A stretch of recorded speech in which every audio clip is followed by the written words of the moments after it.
once it weathers a bit. And Yeah, stuff. it'll look just like the background there. Okay, we finally finished the blind here, me and my brother. Put a door on it. Got it blacked out so deer can't see you when you're inside. A little weatherproofing too. Yeah, weatherproofing. And then inside because we didn't put the bottom boards on there and with the pellets on, we had gaps in the floor. So I boarded them up with just pieces of pellet board. Keep the draft out, keep the mice out and stuff like that. We put the windows in, screen in, and then the other day I came and stained it.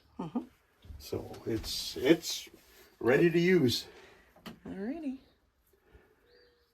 So you're gonna put some insulation in here in the winter? Yeah. When I'm in here in wintertime, I'll just get some styrofoam and put it up on each side there. Well, hello. I just got a lick on my ankle. Yeah, I think it's beautiful. I think it's a work of art. It's very cool. You guys Yeah. have done a great job. Yeah.